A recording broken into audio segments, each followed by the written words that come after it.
بسم اللہ الرحمن الرحیم نحمده ونصلی ونسلم علی رسولہ النبی الکریم اما بعد فاعوذ باللہ من الشیطان الرجیم بسم اللہ الرحمن الرحیم فاسألوا اہل ذکر ان کنتم لا تعلمون۔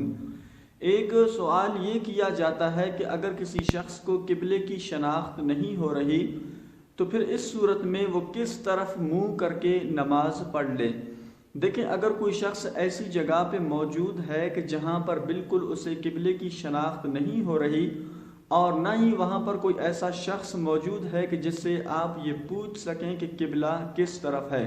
اور نہ ہی وہاں پر مساجدیں ہیں، محرابیں ہیں کہ جن کو دیکھ کر آپ اندازہ کر سکیں کہ قبلہ کس طرف ہے، تو پھر اس صورت میں شریعت مطہرہ کی جانب سے ہمیں اجازت دی گئی ہے کہ ہم تحری کر لیں۔ یعنی اس وقت اگر ہمیں قبلے کی شناخت نہیں ہو رہی تو پھر اس وقت ہم تحری کر لیں۔ تحری کا مطلب ہے کہ اپنی سوچ و بچار کے مطابق جس طرف آپ کا دل جم جائے وہیں آپ کے حق میں قبلہ ہے، اور اسی جانب آپ منہ کر کے نماز پڑھ لیں۔ اور نماز پڑھنے کے بعد اگر آپ کو معلوم ہوا کہ یا کسی اور شخص نے بتا دیا کہ اس طرف جو ہے قبلہ نہیں ہے، تب بھی اس صورت میں آپ کی نماز ہو گئی ہے، دوبارہ پڑھنے کی ضرورت نہیں ہے۔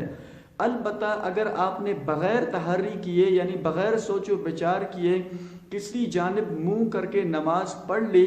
بعد میں معلوم ہوا کہ اس طرف قبلہ نہیں ہے، تو اس صورت میں آپ کی نماز نہیں ہو گئی۔ لیکن اگر آپ تحری کر کے کسی جانب منہ کر کے نماز پڑھ لیں گے تو پھر اس صورت میں بعد کو معلوم بھی ہوا کہ اس طرف قبلہ نہیں ہے، تب بھی آپ کی نماز اس صورت میں ہو گئی ہے۔ تو اس لیے آپ کوشش کریں کہ اگر اس طرح کا مسئلہ آپ کے ساتھ درپیش ہو جائے کہ قبلے کی شناخت نہیں ہو رہی، تو پھر اس وقت آپ تحری کر لیں، سوچ و بچار کے مطابق جس طرف آپ کا دل جم جائے وہیں آپ کے حق میں قبلہ ہے۔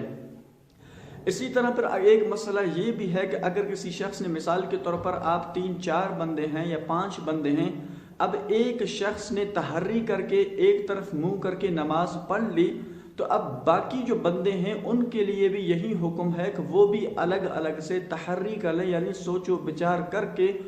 جس جانب ان کا دل جم جائے اسی جانب منہ کر کے نماز پڑھ لیں۔ اگر ایک بندے نے تحری کر کے ایک طرف منہ کر کے نماز پڑھ لی، باقی بھی جو ہے اسی بندے کو دیکھ کر اسی جانب منہ کر کے نماز پڑھ لیں گے تو پھر ان کی نماز نہیں ہوگی۔ اس لیے کہ ہر ایک کو یہاں پر اپنی سوچ و بچار کے مطابق حکم دیا گیا کہ وہ تحری کر کے جس جانب ان کا یعنی دل جم جائے اسی جانب منہ کر کے نماز پڑھ لیں۔ تو اللہ کریم جل جلالہ ہم سب کو عمل کی توفیق عطا فرمائے۔ وآخر دعوانا ان الحمد للہ رب العالمین۔